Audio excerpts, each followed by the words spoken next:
Meus irmãos, a paz do Senhor, com muita alegria que nós vamos dar continuidade à nossa escola bíblica dominical. Nós estaremos estudando a lição de número 5. O título é Libertos do Pecado para uma Nova Vida em Cristo. Nós vamos orar para dar início à nossa escola dominical. Senhor, nosso Deus e nosso Pai, mais uma vez, Senhor, nós te louvamos e te rendemos graça por essa oportunidade. Pedimos ao Senhor, meu Deus, a iluminação do Teu Santo Espírito, a direção do Senhor e a Tua bênção, Senhor, neste dia, sobre a vida de cada um dos Seus filhos que estarão ouvindo, Senhor, a Tua palavra.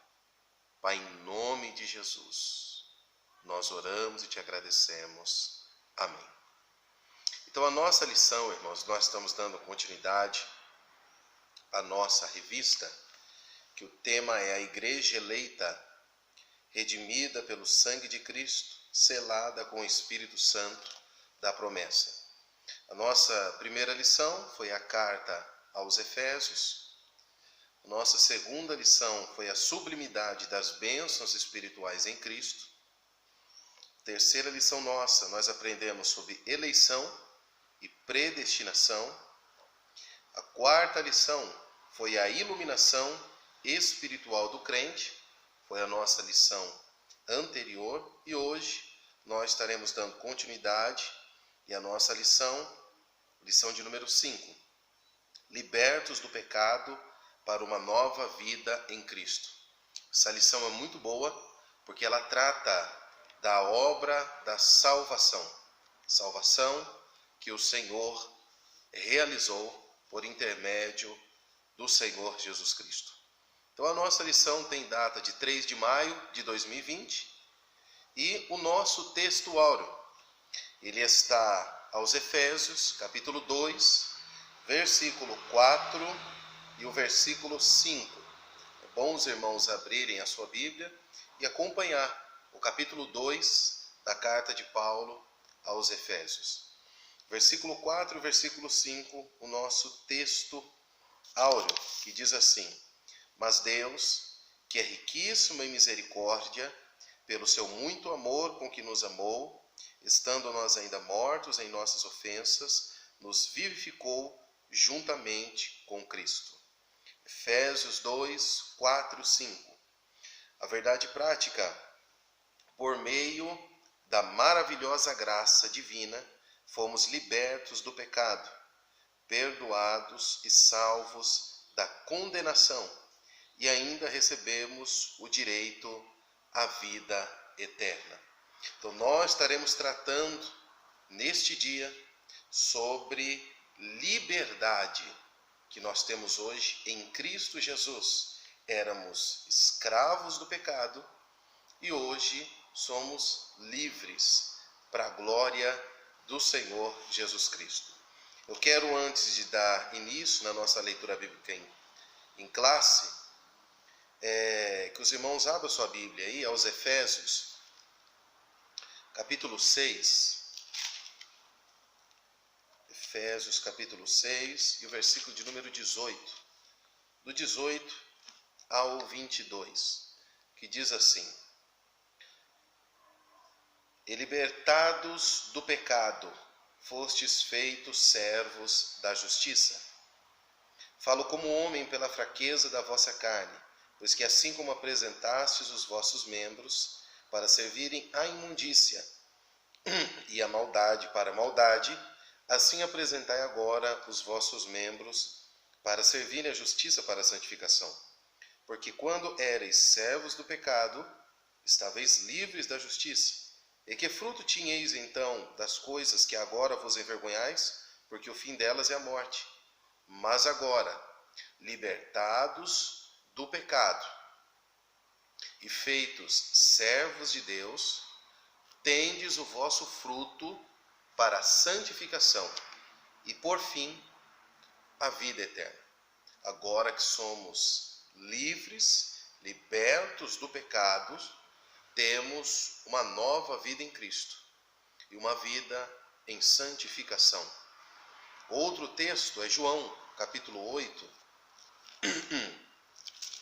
Evangelho de João, capítulo 8, um texto bem conhecido, João, capítulo 8, o versículo 31, que diz assim: Jesus dizia, pois, aos judeus que criam nele: se vós permanecerdes na minha palavra, verdadeiramente sereis meus discípulos, e conhecereis a verdade, e a verdade vos libertará.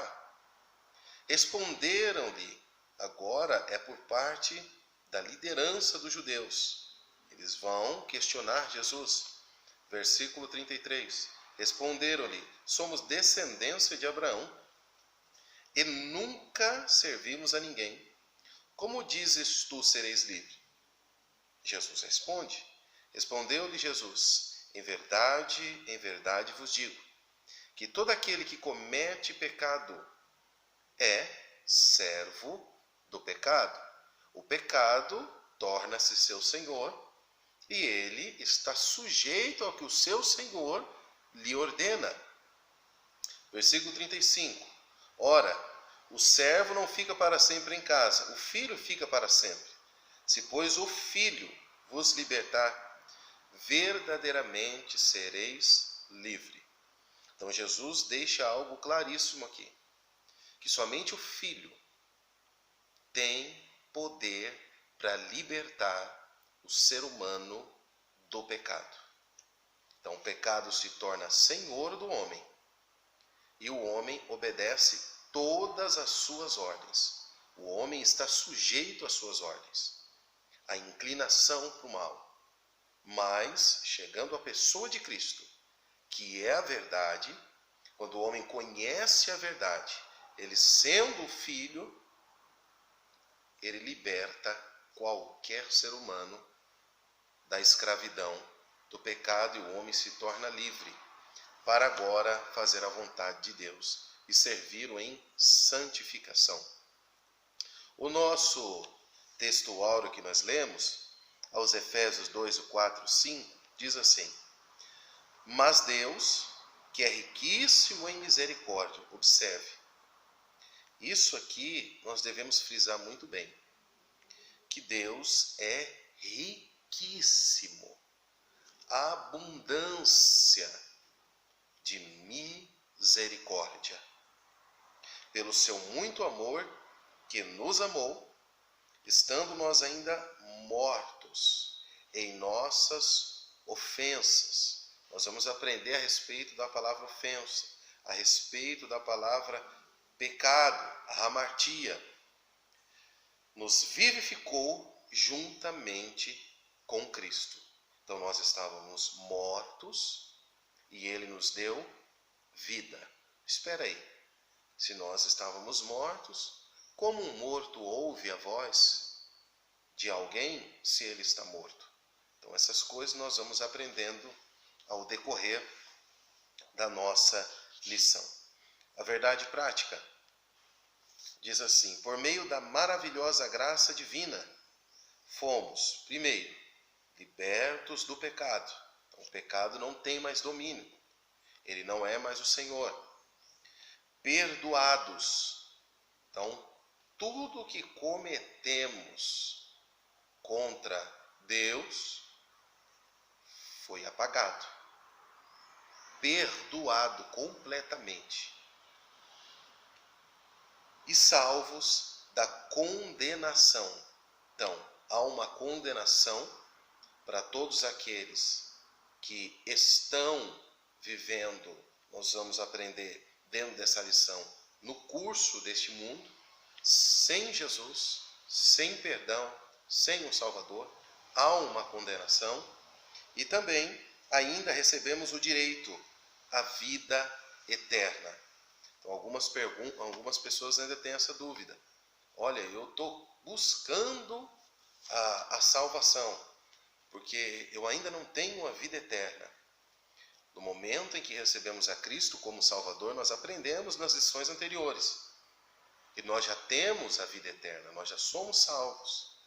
Nós estamos caminhando para uma glorificação final, aonde não haverá mais o risco de eu cair da graça.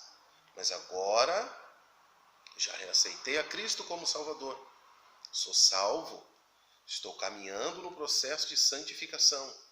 Estou caminhando dentro desse processo de salvação, buscando o aperfeiçoamento dos santos, porém, aguardando a promessa de Deus, que é a glorificação final, que ao decorrer das lições nós estaremos aprendendo também este tema. Então, nós vamos dar continuidade à nossa lição.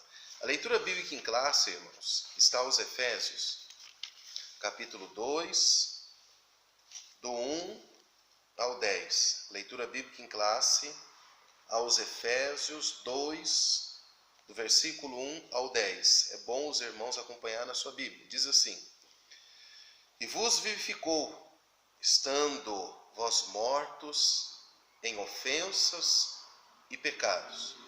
Então nós estávamos mortos, não tínhamos contato ou ligação alguma com Deus, porém em carne estávamos vivos, vivendo neste mundo.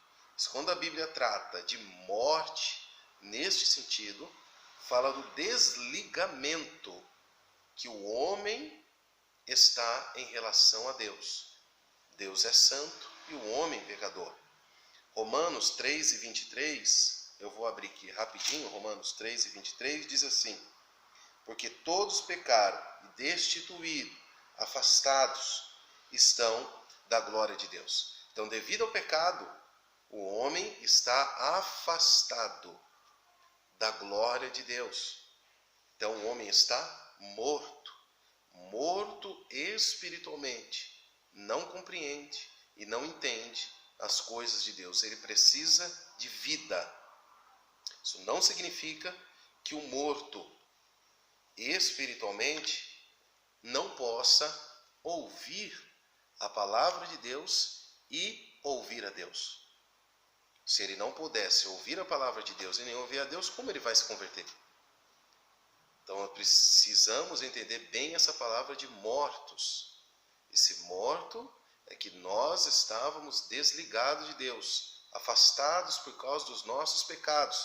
Não é o que diz aqui a nossa leitura diária de terça-feira, que diz assim, Isaías 59,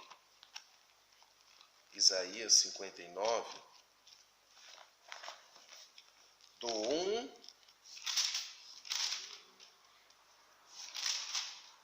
1 ao 2, Isaías 59, do 1 ao 2, diz assim: Eis que a mão do Senhor não está encolhida, para que não possa salvar, nem agravado o seu ouvido, para não poder ouvir. Mas as nossas iniquidades fazem separação entre vós e o vosso Deus, e os vossos pecados encobrem o seu rosto de vós, para que não vos ouça. Então, o problema do pecado é que ele nos afasta de Deus. Esse é o problema do pecado. Ele nos afasta de Deus, que é santo. Então, no sentido de morte, que a nossa leitura bíblica em classe está dizendo, nós estávamos mortos. Por quê? Pecados e ofensas. Nós vamos aprender ao decorrer o que é ofensa e pecado. Essas coisas nos afastaram de Deus. E Romanos 3:23 que nós lemos, todos pecaram e destituídos estão, afastados estão da glória de Deus. Então não existe um homem, um justo sequer, sobre a terra que faça o bem e que nunca peque. O salmista Davi diz que desde o ventre da mãe, em iniquidade, ele foi formado, falando de uma natureza que ele carregava. Nós vamos ver isso também. Versículo 2: Em que em outro tempo, andaste segundo o curso deste mundo, segundo o príncipe das potestades do ar, o espírito que agora opera nos filhos da desobediência. Então nós andávamos seguindo o curso do mundo, segundo a correnteza da vida. Nós andávamos segundo o príncipe das potestades do ar. Então, o mundo em que vivemos jaz no maligno. Nós estaremos analisando também esse fato do príncipe das potestades do ar. Algumas pessoas ignoram o poder e o reino das trevas, que eles trabalham, operam exatamente em cima do pecado, em cima da inclinação carnal, em cima da natureza pecaminosa. O nosso adversário trabalha em cima disso. Por isso ele escraviza o homem através do pecado. Nós andávamos segundo o curso deste mundo. Havia influência maligna em cima disso. E é interessante, versículo 3. Entre os quais todos nós também antes andávamos, nos desejos da nossa carne, a inclinação para o mal, fazendo a vontade da carne e dos pensamentos. E éramos por natureza filhos da ira. Olha, filhos da ira. Ira de quem? Quem é santo? Quem é contra o pecado? Quem condena o pecado? É interessante porque Romanos 6:23 diz que o salário do pecado é a morte. O que é salário? Você trabalhou e você vai ter uma recompensa pelo que você fez. Então a recompensa pelo pecado é a morte. Mas quem é que aplica a condenação? Observe, filhos da ira. Há alguém que aplica a condenação. E esse alguém é santo, é justo, é reto. Esse alguém é Deus. Então todas as pessoas que não estão debaixo da graça de Cristo, que foram alcançados pela graça, se renderam a essa graça, são filhos da ira. A ira de Deus virá sobre a humanidade. Como os outros também. Versículo 4. Mas Deus, que é riquíssimo, abundância de misericórdia, pelo seu muito amor com que nos amou, estando nós ainda mortos em nossas ofensas, nos vivificou juntamente com Cristo. Pela graça sois salvos. Então nós estávamos mortos, Ele nos deu vida. Não entendíamos e nem participávamos da vida espiritual. Mas através do novo nascimento, Deus nos deu vida. E agora a nossa parte que estava morta, agora recebemos vida. Temos vida espiritual. Versículo 6. E nos ressuscitou juntamente com Ele e nos fez assentar nos lugares celestiais em Cristo Jesus. Interessante, porque o capítulo 1 aos Efésios, capítulo 1, os Efésios, versículo 3, diz assim: Bendito Deus e Pai de nosso Senhor Jesus Cristo, o qual nos abençoou com todas as bênçãos espirituais nos lugares celestiais em Cristo Jesus. E agora, nós vemos aqui, versículo 6, e nos ressuscitou juntamente com Ele, Jesus, a sua morte e ressurreição. É a causa de nós sermos ressuscitados. Estávamos mortos, recebemos vida. Fomos abençoados nas regiões espirituais e agora Paulo faz menção novamente. E nos fez assentar nos lugares celestiais em Cristo Jesus. Desfrutar de uma vida espiritual. Versículo 7. Para mostrar nos séculos vindouros as abundantes riquezas da sua graça, pela sua benignidade para conosco em Cristo Jesus. Porque pela graça sois salvos, por meio da fé. E isso não vem de vós, nós vamos aprender, que não vem de nós, mas é dom de Deus. Não vem de obras para que ninguém se glorie. Então aí já cai por terra uma teoria que as pessoas de uma determinada religião estão lutando. Que elas dizem que estão lutando para alcançar essa salvação através das boas obras. O apóstolo Paulo deixa bem claro isso, que não é pelas obras. As obras, sim, testificam que houve um novo nascimento. As boas obras, elas vão acompanhar quem já é salvo, mas as boas obras não salvam quem não é salvo. As boas obras, elas acompanham. Faz parte da nova natureza. Versículo 10. Porque somos feitura sua, criados em Cristo Jesus para as boas obras, as quais Deus preparou para que andássemos nela. Então, todo um caminho, uma trajetória para o salvo. E nessa trajetória, os frutos dessa nova vida começam a aparecer. A nossa introdução diz assim: a presente seção da Epístola aos Efésios apresenta relevantes aspectos doutrinários da salvação. Nela, o apóstolo descreve a libertação dos pecados como um favor imerecido dado por Deus aos salvos, ou seja, é graça. Você não merece, mas Deus lhe concede, a fim de que eles desfrutassem de uma nova vida em Cristo. Então nós estávamos mortos por causa dos nossos pecados, mas Deus deu um presente. Ele é riquíssimo em misericórdia. Poderia ter nos destruído antes, mas Ele estende a sua mão por bondade e misericórdia, não nos dá o que merecemos, isso é misericórdia. Ele não nos dá o que merecemos, mas Ele nos dá o que não merecemos. Isso é graça, favor imerecido. Ele nos deu vida, nos deu salvação. Nós vamos ler aqui Romanos 3, Romanos capítulo 3, aos Romanos capítulo 3, versículo 21 em diante. Versículo 21 em diante, Romanos 3. Mas agora se manifestou sem a lei a justiça de Deus, tendo testemunho da lei dos profetas, isto é, a justiça de Deus pela fé em Jesus Cristo, para todos e sobre todos que creem, porque não há diferença.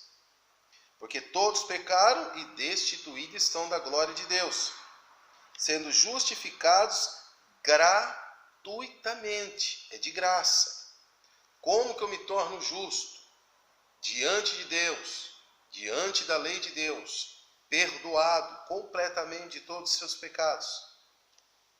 Porque, versículo 24, sendo justificados gratuitamente pela sua graça, pela redenção, pelo preço que foi pago em Cristo Jesus, ao qual Deus propôs para a propiciação pela fé no seu sangue, para demonstrar a sua justiça pela remissão dos pecados dantes cometido, sob a paciência de Deus, para a demonstração da sua justiça neste tempo presente, para que ele seja justo e justificador daquele que tem fé em Jesus. Então a nossa salvação é gratuitamente dada por Deus, por intermédio da obra de Jesus, que foi pago um preço pela nossa vida.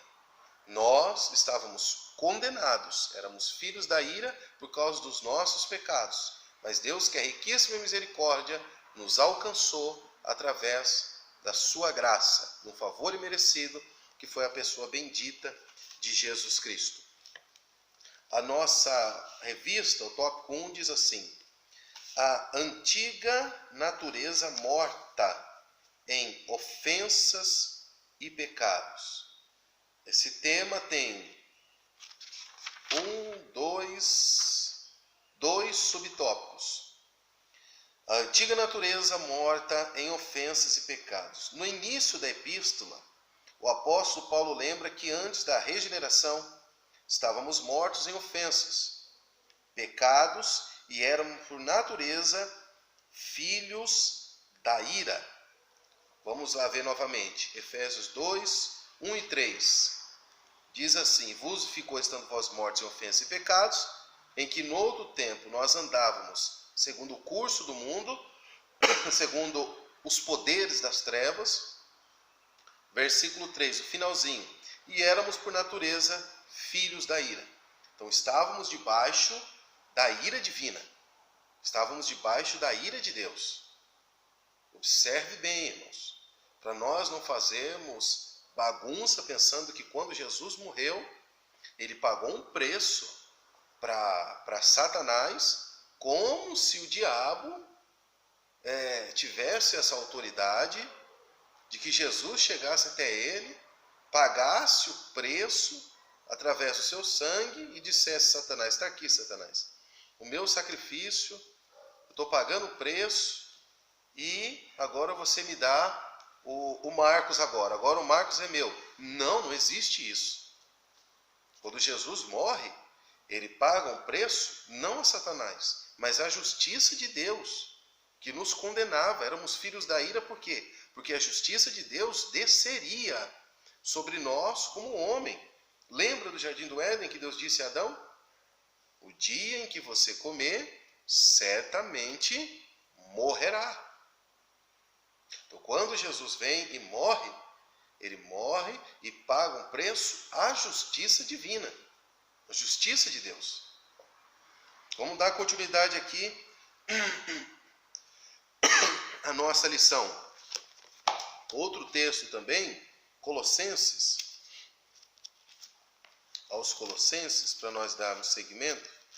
Colossenses, capítulo 2 e versículo 13. Colossenses 2 e 13. E quando vós estáveis mortos nos pecados, e na incircuncisão da vossa carne, vos vivificou juntamente com ele, perdoando-vos todas as ofensas. Então, através de Cristo, nós fomos resgatados, perdoados e recebemos vida. Vida com Deus, vida em Cristo. Agora temos uma vida espiritual ativa na pessoa bendita de Cristo. No nosso subtópico 1, diz assim: nossa condição anterior, e vos vivificou, estando vós mortos em ofensas e pecados, diz o primeiro versículo. A palavra ofensa, do grego paraptoma, tem o sentido de passo em falso, de forma deliberada. E isso é em relação à ofensa. Ofensa, e é interessante que o termo para pecado é hamartia, o qual descreve como aquele que erra o alvo, o centro da vontade de Deus. Ele desobedece, ele erra, então isso se torna pecado, que é errar o alvo. Ofensa é o que nós aprendemos aqui.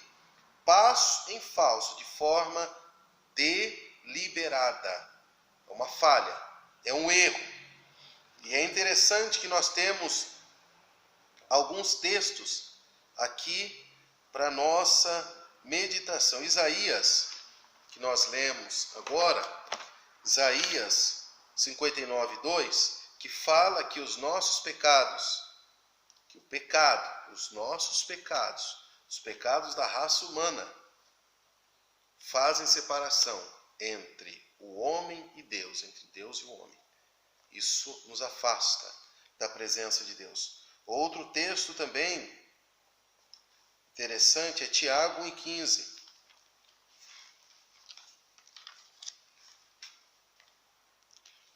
Tiago 1,15.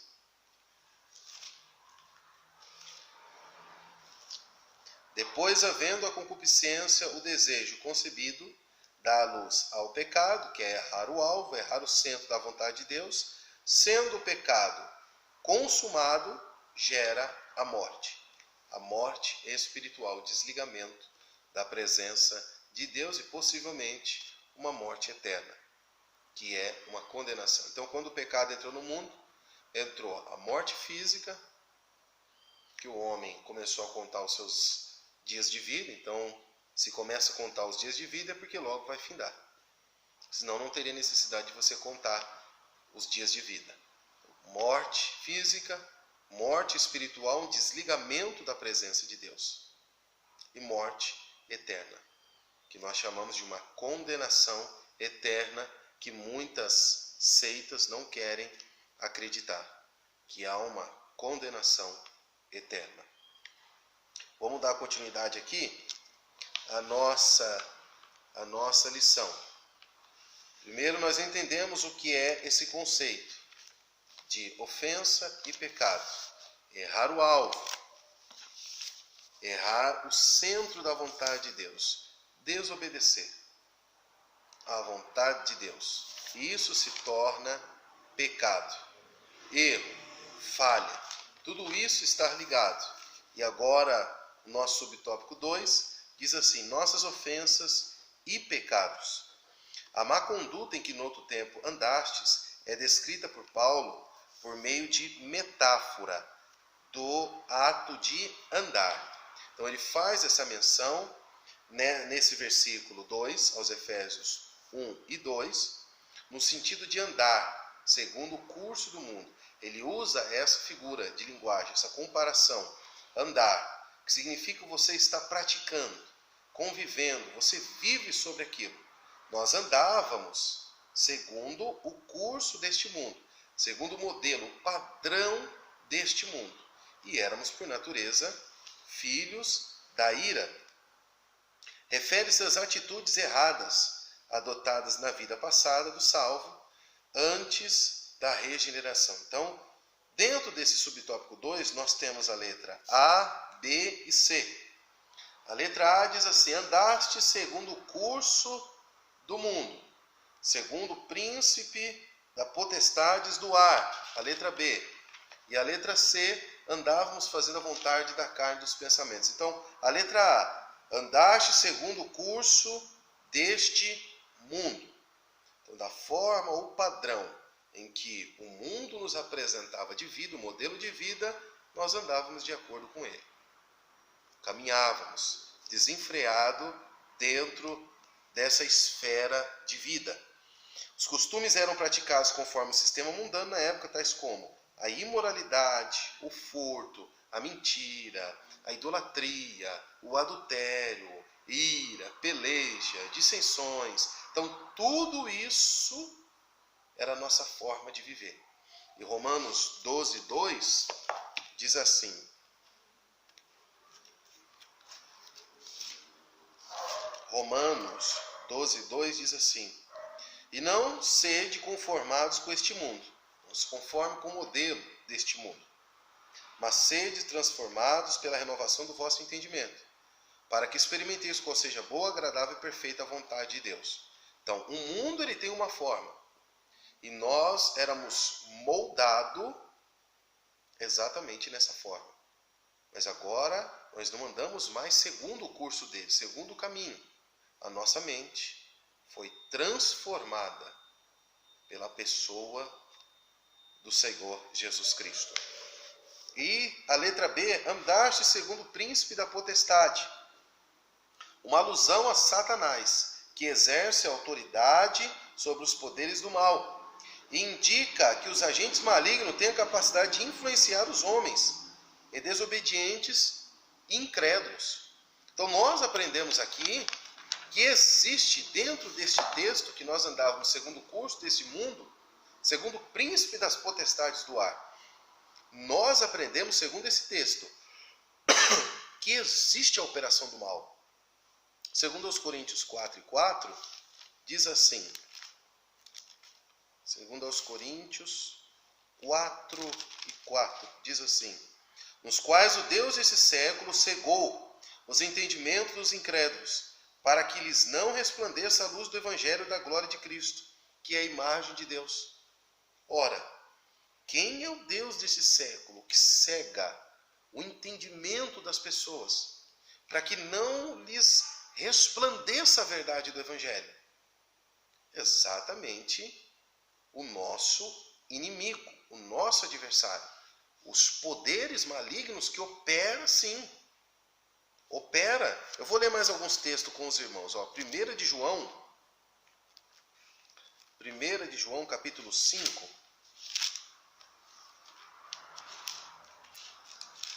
1 de João, capítulo 5, versículo 19. Diz assim: sabemos que somos de Deus e que todo mundo jaz no maligno. Observe a palavra, e todo mundo jaz no maligno, segundo o curso do que o maligno propõe para eles. Eles vão andar segundo o curso desta vida. Aquilo que o maligno impõe para eles, é aí que eles vão viver. Existe uma doutrina em que são ensinados por algumas seitas que falam que Satanás está preso. E nós sabemos que ele não está preso. Pedro deixa bem claro, Tiago também deixa bem claro, que nós temos que ser vigilantes, ser sóbrio. O nosso adversário, o Satanás, ele anda ao derredor, bramando como leão a quem possa tragar. Então nós precisamos estar bem orientados. E como nós estamos estudando a carta aos Efésios, capítulo 6, eu vou ler com vocês, irmãos, capítulo 6, e o versículo 12. O 11 também, ó. Revestivos de toda a armadura de Deus, para que possais estar firmes contra as astutas ciladas do diabo. Porque não temos que lutar contra a carne e sangue, mas sim contra os principados, contra as potestades, príncipe das trevas desse século, contra as hostes espirituais da maldade nos lugares celestiais. Então há uma guerra sim, há uma batalha sim, há uma força maligna sobre a humanidade que influencia e aprisiona os homens em pecado e no pecado. O nosso item C diz assim: andávamos fazendo a vontade da carne e dos pensamentos. Então nós estamos aprendendo o quê? Que nós antes andávamos assim. Então, éramos influenciados pelo mundo, éramos influenciados por Satanás e éramos influenciados exatamente pela nossa inclinação, a natureza carnal, uma natureza caída. Olha que interessante, andávamos fazendo a vontade da carne e dos pensamentos, refere-se à inclinação para fazer o mal, algo inerente à natureza humana. Então havia uma inclinação. Sobre essa inclinação, eu quero ler com os irmãos Romanos capítulo 7. Romanos capítulo 7, versículo de número 18. O que Paulo fala a respeito dessa inclinação da carne antes dele ter um encontro com Cristo, como era a vida dele no capítulo 7 e o capítulo 8, quando ele tem uma entrega. Olha o que Paulo fala, capítulo 7, versículo 18. Porque eu sei que em mim, isto é, na minha carne, não habita bem algum, e com efeito querer está em mim, mas não consigo realizar o bem. Porque não faço o bem que quero, mas o mal que não quero, esse faço. Ora, se eu faço o que não quero, já o não faço eu, mas o pecado que habita em mim. Então, o pecado está ali. Acho então esta lei em mim, que quando quero fazer o bem, o mal que está comigo. Porque segundo o homem interior, tenho prazer na lei de Deus. Observe, ele era judeu, fariseu, então ele tinha prazer na lei de Deus. Ele vai dizer, mas vejo nos meus ombros outra lei, que batalha contra a lei do meu entendimento, e me prende debaixo da lei do pecado que está nos meus ombros. Miserável homem que sou, quem me livrará do corpo desta morte? Então ele está dizendo, olha, eu vivi em pecado, era acorrentado, ele era meu Senhor, por mais que eu queria fazer o bem, aquilo que é correto aos olhos de Deus, sempre eu me pegava fazendo um mal que eu não queria. Olha que interessante, ele falando sobre essa lei carnal que está sobre o homem, e que já vem desde o ventre, quando a criança nasce, ela já tem essa inclinação, essa natureza às coisas errôneas, às coisas más, fora da vontade de Deus, em desobediência a Deus. Observe que interessante esse texto. Mas o versículo, capítulo 8, versículo 2, ele diz assim, porque a lei do Espírito de vida em Cristo Jesus me livrou da lei do pecado e da morte. Então, quando há um novo nascimento, que a pessoa bendita do Espírito Santo entra dentro do homem, as correntes que lhe estavam dentro, olha, observe aqui, ó, não sei se vai dar para ver, mas a figura que nós temos aqui é de uma mão e uma algema.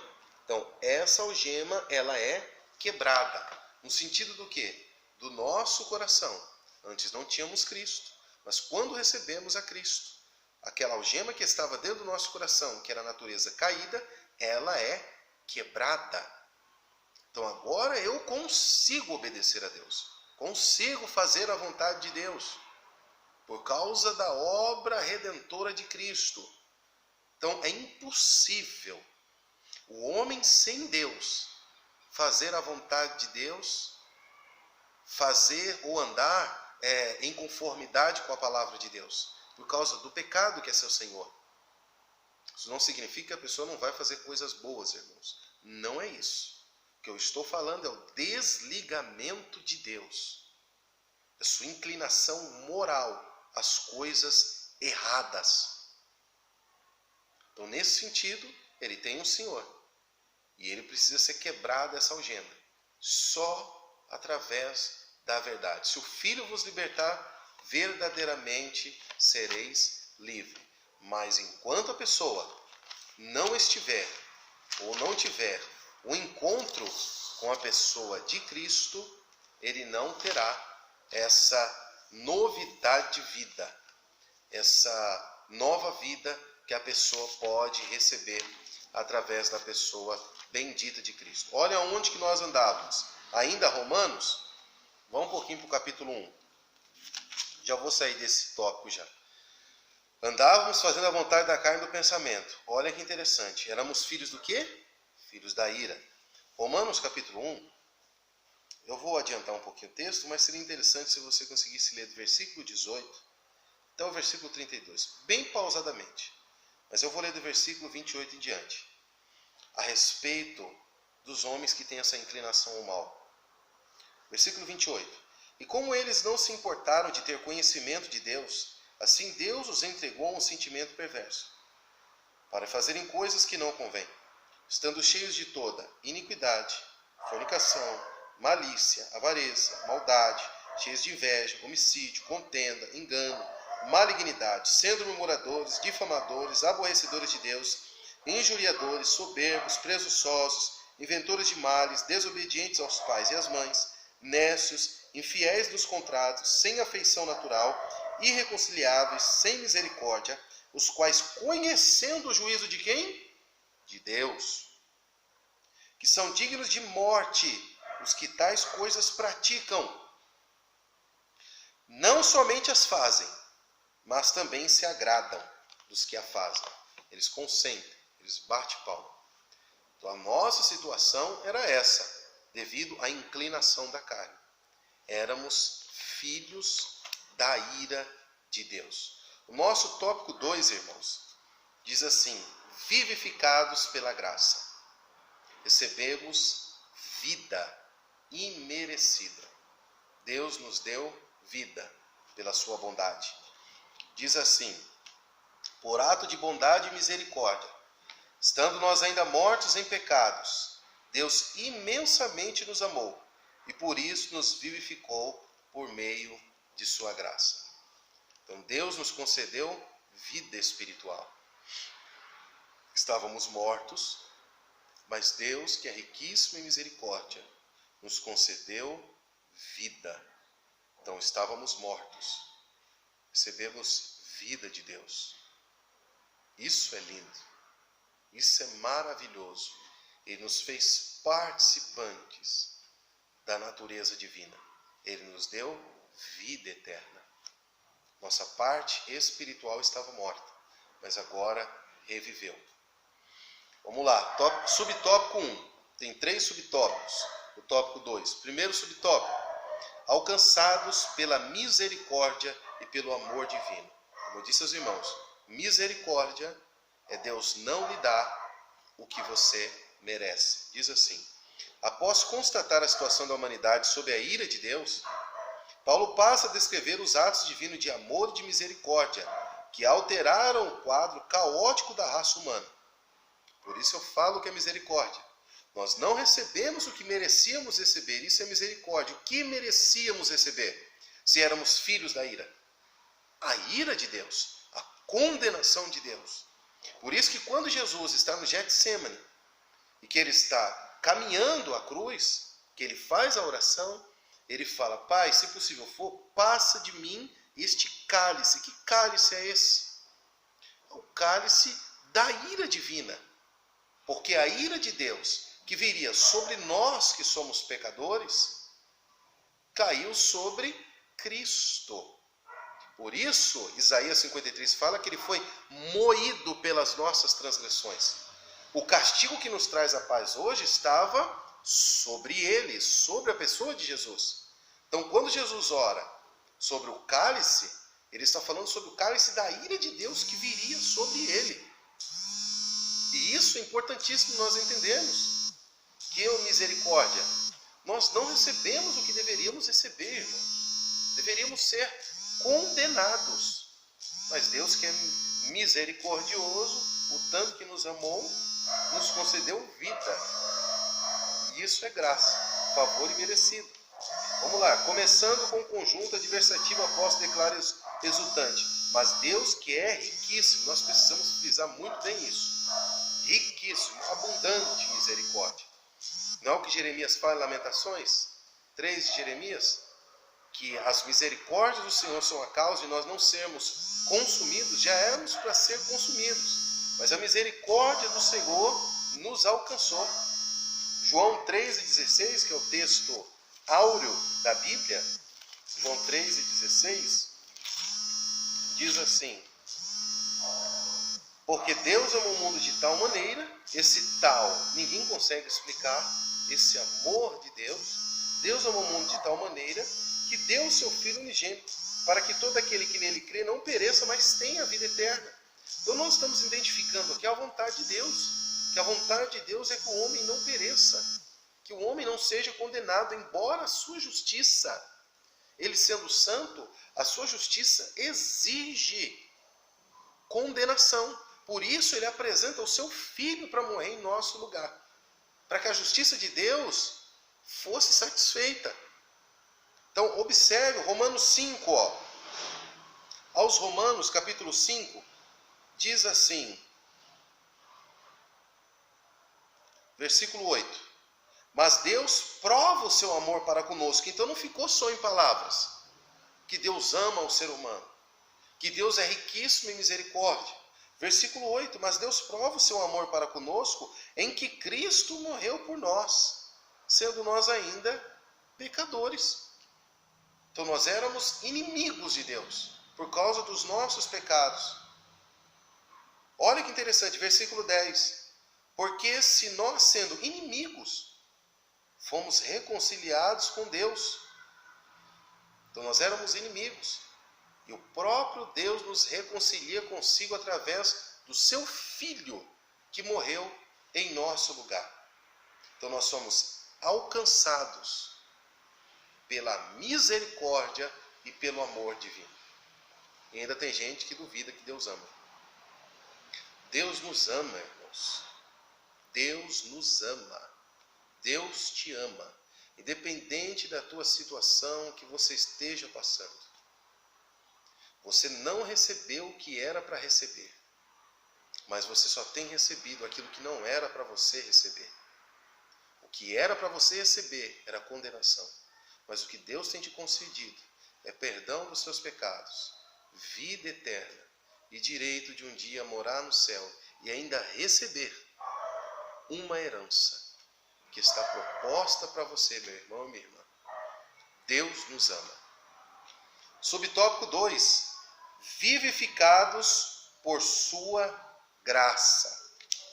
Descrevendo as dádivas divinamente concedidas aos salvos, o apóstolo enfatiza que o amor de Deus nos alcançou, estando nós ainda mortos em nossas ofensas.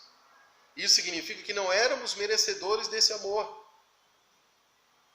mas que mesmo assim Deus nos vivificou juntamente com Cristo. Então o que é que nós merecíamos? Romanos, capítulo 6, versículo 23. Porque o salário do pecado é a morte. Então o que merecíamos? A morte. Mas Deus, dentro da sua graça, graça redentora, nos oferece aquilo que não merecíamos. O que é que não merecíamos? Mas o dom gratuito de Deus é a vida eterna por Cristo Jesus, nosso Senhor. Ele nos dá um presente como esse, que é o seu Filho. E o seu Filho nos concede a vida eterna e o perdão de todos os nossos pecados. E outro texto que eu quero ler, versículo 8 e 9, que nós estamos frisando bem. Porque pela graça, por meio de um favor imerecido, que é um dom de Deus, porque pela graça sois salvos, por meio da fé. Nós só temos que crer, irmãos. Crer na obra redentora de Cristo. Porque pela graça sois salvos por meio da fé. E isso não vem de vós. As nossas justiça diante dele, diante de Deus, é como trapo de imundícia. Ou seja, as nossas justiças diante de Deus, as nossas boas obras, não servem para nada em relação aos nossos pecados. O que nós fizemos de bom não pode apagar os nossos erros. A mesma coisa de alguém chegar na sua casa, Deus o livre disso, mas é só um exemplo. Alguém chega na sua casa, rouba o que é teu, e depois essa pessoa é presa. E essa pessoa tem que pagar pelo que ele fez perante a lei. Mas e se ele citar lá para o juiz? Ó, juiz, semana passada ajudei um cego a atravessar a rua, doei cesta básica. Será que as coisas boas que eu fiz agora, de ajudar o cego a atravessar a rua, não pode apagar o erro que eu cometi de roubar a casa desse fulano, de ciclano? O que o juiz vai dizer? Claro que não. O que você fez de mal, você tem que pagar. Assim somos nós. As nossas boas obras, as nossas boas ações, não podem nos justificar diante de Deus, porque os nossos erros continuam. Olha o que diz Isaías 64, versículo 6. Mas todos nós somos como imundo, e todas as nossas justiças como trapo de imundícia.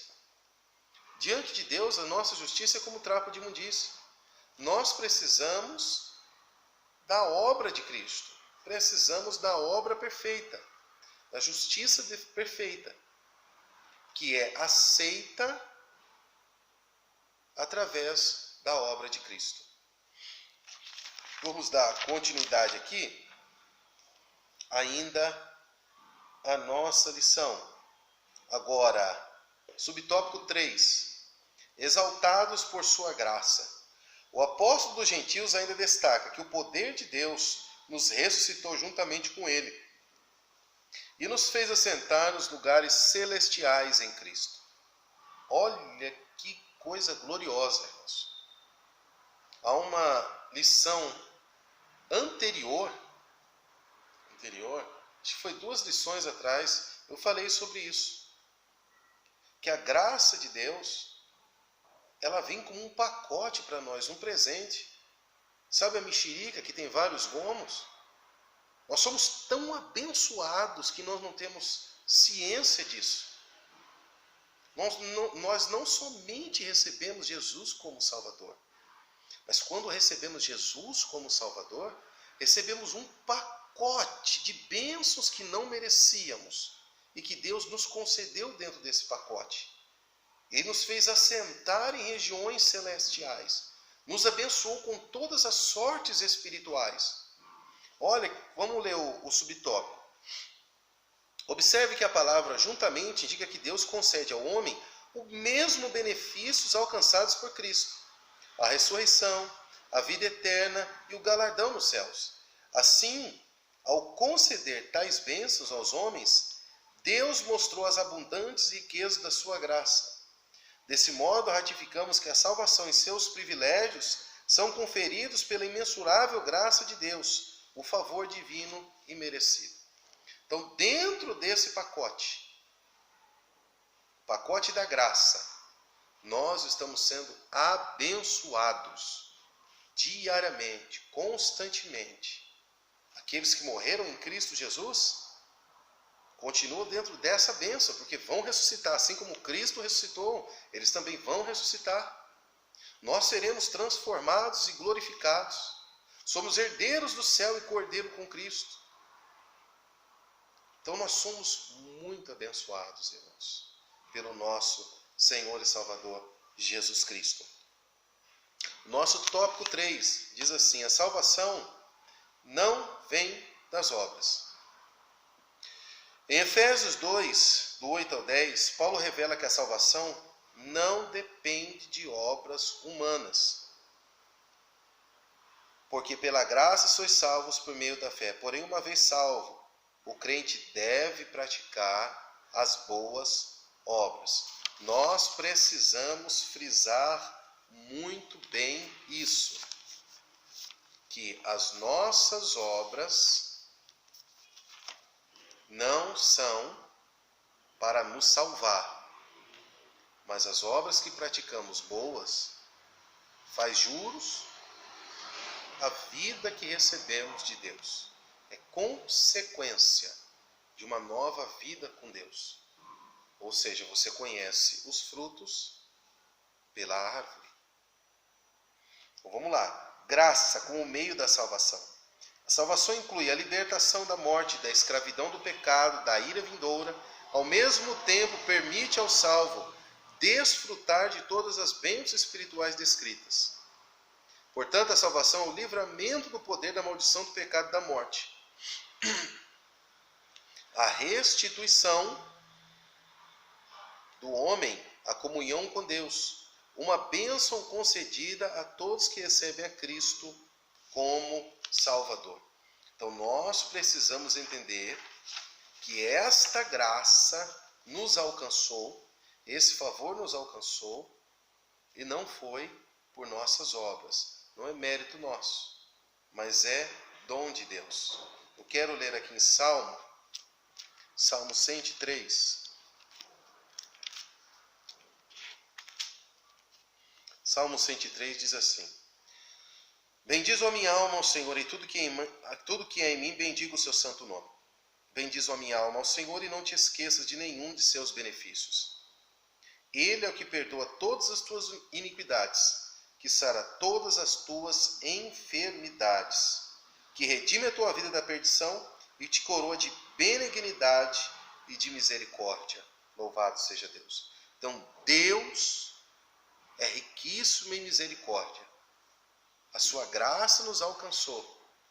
Por isso nós somos gratos a Deus, que não foi por meio das nossas obras, mas foi Ele mesmo quem nos escolheu e nos redimiu através da sua benignidade e da sua misericórdia. Porém, uma coisa que nós precisamos estar bem atentos é que esse pacote, que é a graça de Deus, ela não é irresistível. Então não existe isso da pessoa dizer: olha, eu sou escolhida ou escolhido por Deus, sem pronunciar a pessoa em Cristo Jesus. Nós somos escolhidos por Deus, sim, em Cristo Jesus. Todos que estão em Cristo passam a ser escolhidos por Deus. As pessoas que não estão em Cristo são chamadas para aceitarem o plano da salvação, independente de quem é que seja. Rico, pobre, miserável, independente da sua raça, cor, tribo, nação. Independente de tudo isso. O que ele fez, deixou de fazer, se cometia muita coisa errada quando era novo, se não cometia. Você escuta muito essa conversa entre nós. Isso é falta de conhecimento. Porque quem vai falar sobre eleição, escolha, é exatamente o apóstolo Paulo. E ele detalha isso nessa carta que estamos estudando. Fique bem, irmãos, conhecido dessa palavra. Atente muito bem para isso. Nós somos escolhidos por Deus, sim, em Cristo. Mas e antes? Antes Deus escolheu todos que estão em Cristo. Então eu só passo a ser escolhido depois que eu estou em Cristo. Se eu não estiver em Cristo, eu sou chamado ao plano da salvação. Deus chama todos. E nós vemos isso na comissão, na grande comissão. Quando Jesus chama os seus discípulos e fala: vão e ide por todo mundo, pregai o evangelho a toda criatura. Então todos têm o direito e ser alcançados por essa graça, mas essa graça não é irresistível. Por isso não existe pessoas que nasceram já para ir para o inferno e outras pessoas já nasceram para ir para o céu. Isso não existe. O que nós vemos dentro da palavra de Deus, e deixa bem nítido isso, é que a graça pode ser resistida. As pessoas podem dizer não a essa graça. As pessoas podem cair da graça. As pessoas podem fraquejar na fé.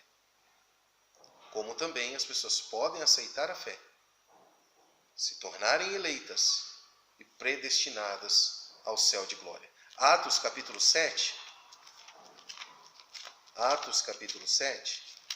versículo de número 51.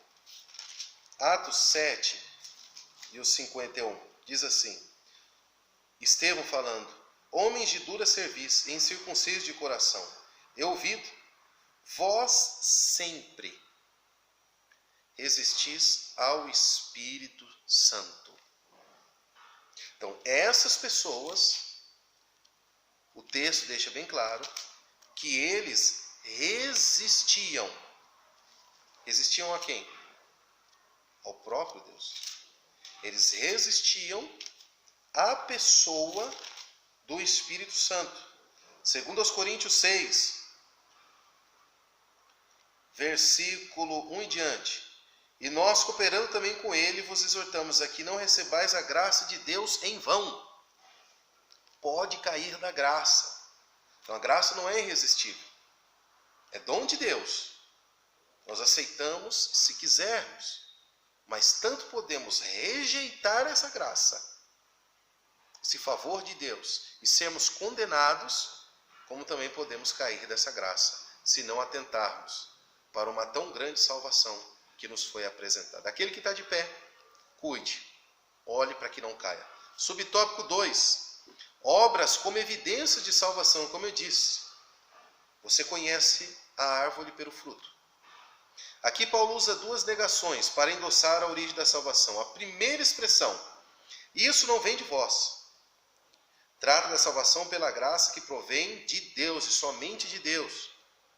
A segunda ratifica que a salvação não vem das obras, o que indica não se tratar de recompensa de algum ato humano. Essas afirmações excluem a possibilidade de alguém ser salvo por esforço pessoal. Então isso não existe. Ninguém pode ser salvo por tempo de igreja. Eu troquei de religião, mudei a minha religião, participava de uma religião, agora eu sou evangélico. Não, tem nada a ver com isso. A obra da salvação é dom de Deus. Nós a aceitamos pela fé na pessoa bendita de Cristo. Depois que aceitamos, o que vai acontecer conosco? Mateus capítulo 5,